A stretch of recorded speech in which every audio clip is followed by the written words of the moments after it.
A very, very good evening to you all and welcome back to the channel. I'm on my third shift and my last one for the week. Come on. Yeah, I've got a couple of nights off, which is well deserved, I feel. I hope you all had a fantastic day, by the way. I really, really do. They've entrusted me with a 73 plate Volvo. Why wouldn't they?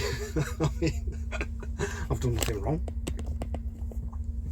Not for over 2 years anyway, so yeah, 2 years ago I did something really, really bad.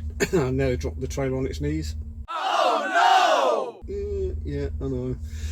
So I had to keep my own nose clean for a year, but I went 2 years, so I think I've done really, really well. Oh, you all had a fantastic day. Whatever you did, whatever you got up to, I hope it was absolutely awesome. Like I've always said before, I sleep during the day, so you guys are all working. I know you are, unless you're a night shift driver, and then you're obviously asleep as well. Really good night last night. Really good night. I went out perfectly at Allington, done less than 12 hours, and I've got it again tonight. And I did mention on the video that I shot last night, I bet I've got it again, and I have. I've got exactly the same. So I'm prepping everything now for when I go, because there's some things that we have to do prior to us leaving, and one of our main things that we have to do is we get a manifest. Tells you all your jobs that you've got. Got my own little bluff board and my world-renowned DTG pen. Not many of these about. Precious, very, very precious to me anyway. So I have to put down the date, the time I start, the speedo. Always put the speedo down at the beginning, because then they can work out all the fuel usage and stuff like that. So when you fuel up, and check that I've got the trailer down. So yeah, that's that. And then I've got my proof of delivery note. Ta-da! Make sure it's got all the address on, everything like that. Yeah, perfectly. Make sure I've got a fuel card. Essential. My number plate. What else? Aha! My zebra. Now, a lot of firms have started using these now. These little palm-held computers, and I think they're absolutely brilliant, because it takes all the paperwork out.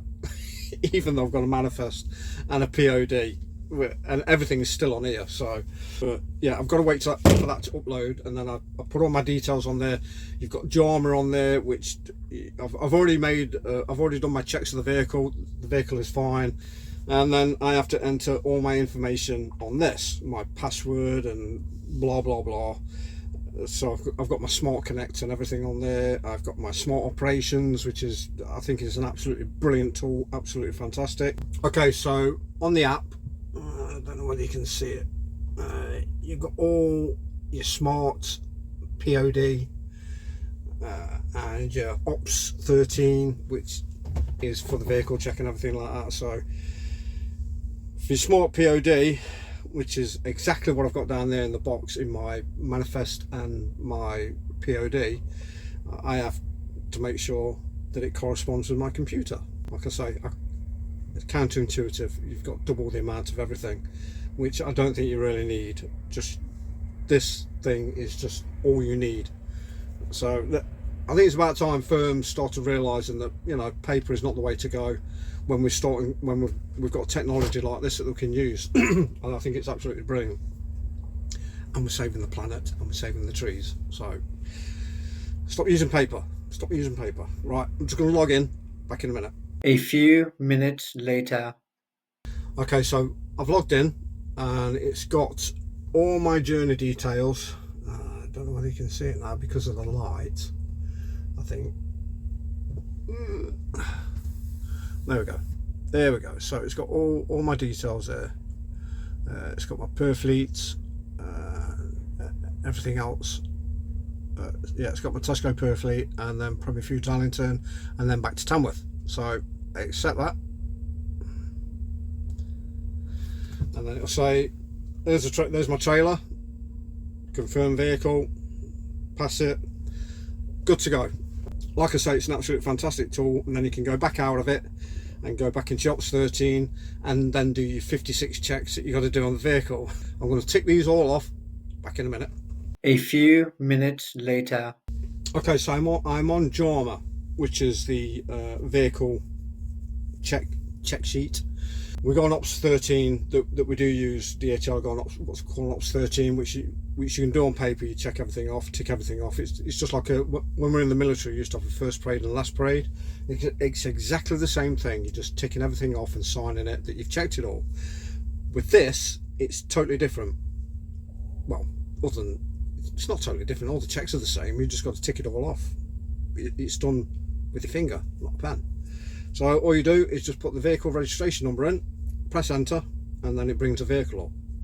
Back in a minute. A few minutes later.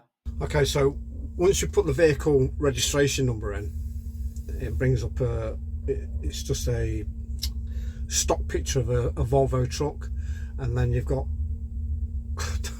this is really difficult. Oh, there we go. You've got all your checks. So there's 56 checks in total that you have to tick off before you can depart. The main thing about checking your vehicles is the tyres. The limit tread on the tyres is absolutely essential, especially with any trucking firm really. Tyres on these things are paramount. The tread has got to be absolutely on the ball, because if you lose traction in these, like I say, you're gonna cause death and destruction, or you're gonna wipe something out. So tyres on these are absolutely essential. I'm going to do my 56 checks. I'm going to tick them all off. I'll be back in a minute. Okay, that's it. That's me. I'm done. All my 56 checks have been done. Any discrepancies that are there, you can just write in the comments, and then they'll get picked up by. We usually get a fleet care mechanic that comes in here. Brilliant guy, and he'll do the work on the vehicle straight away. So that's it. I'm good to go. Just before I was going to leave, my wife showed me an excerpt on, I think it was YouTube. I think it was on YouTube. Tommy Robinson protest that he was doing in London. I think it was yesterday or the day before. So I think it might have been yesterday, and it was showing the anti-protesters there, and oh my God! If you haven't seen it, there's a young child there holding up a sign saying "F off Nazis," and then they interviewed the woman, her mother, the mother of this child, whose mouth was just a toilet bowl. It really was. It was absolutely disgusting to listen to the words coming out of this young child's mouth. And they're obviously from the woke nation, these people, and I'm thinking that, my God, how lucky are these people that they can actually write signs like that and get away with it? Because if they were in a Nazi regime, a true Nazi regime, the ones that tried to conquer the world back in the late 30s to when the war ended, they'd be put up against a wall and shot. They would not even be able to protest on the streets whatsoever. So how lucky are these people to actually voice their opinion on something that they know absolutely nothing about? It just bewilders me, and it makes me laugh that these people cannot understand their liberties at the moment have been given to them by the very people that they are disrespecting. It seriously makes my blood boil. It really does. When, you know, there's actually an authentic protest going off there about the government and the state of the country and how it's being run at the moment, which, to be honest, and millions of people around the country have totally got to agree, it is an absolute shambles when you consider that they are not even taking the people that are born in this country, that part of this heritage, the backbone of this country, are stripping away everything everything away from them, just taking everything away from them. The OAPs are suffering, their pensions are suffering, the working man is suffering. I just cannot understand it, and yet they can allow thousands of freeloaders to come into the country and just bleed us dry, because that is what they're doing. They are just bleeding this country dry. And as much as the government say that you know, there's a big black hole that we've got to fill, 22 billion and blah blah blah blah blah, we can still fork out millions and millions a week to support these freeloaders that are coming into the country and get everything free for them. And yeah, the people that fought for this country, like I say, are the backbone of this country, are just left at the wayside and totally neglected. I think it's utterly and totally disgusting. Please leave me your thoughts, give me comments, whatever you feel, whatever you want to do it, but subscribe, please subscribe. I'd really appreciate it, especially if you're a trucker. Get on there, and if you're a golfer, get on here, subscribe please. So yeah, that is what the state of the country is at the moment. And obviously we've got the budget coming up on Thursday. I believe it's on Thursday, and we've got we haven't got it, but the Americans have got their election coming up at the end of this month, I believe, on the 31st. So that should be really interesting. It should be interesting. Personally myself, I hope Trump gets in. He would be the perfect candidate, I feel, for America at the moment, because I never knew that in the 4 years that he was president, he never went to war. He obviously he finished off the ISIS because that had already been started, but he'd never gone to war in those 4 years. And I never ever knew that the president that dropped the most bombs ever in his presidency was Obama. And he's the one that's running for he's the one that's sort of aiding the opposition at the moment, trying to get that stupid tart in that changes her accent in every state that she goes to. She just cannot seem to keep the accent that she was born with. Standing up in front of crowds and stuff like that, she sort of brings herself down to the accent of that state that she's in. What kind of leader does that? It's just it's an absolute joke. And then she laughs and jokes about it. I mean, the woman is absolutely insane, and she is potentially going to be the leader of the free world, potentially. And it should be interesting to see what the results are at the end of the day, whether or not she gets in or Trump gets in.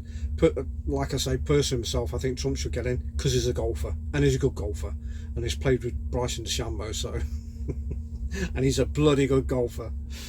Right, I'm going to find my trailer. That's it, I've had enough, and I'm going to go. I've got to show you everything. Well, other than setting up my sat nav, which we've all done before, put the height in for the trailer and blah blah blah, set your location, and I know where I'm going down to. I know where I'm going down south.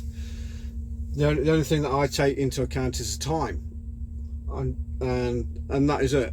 I need to know what my ETA is, because with Tesco it's totally different. You've got to be there bang on time or before.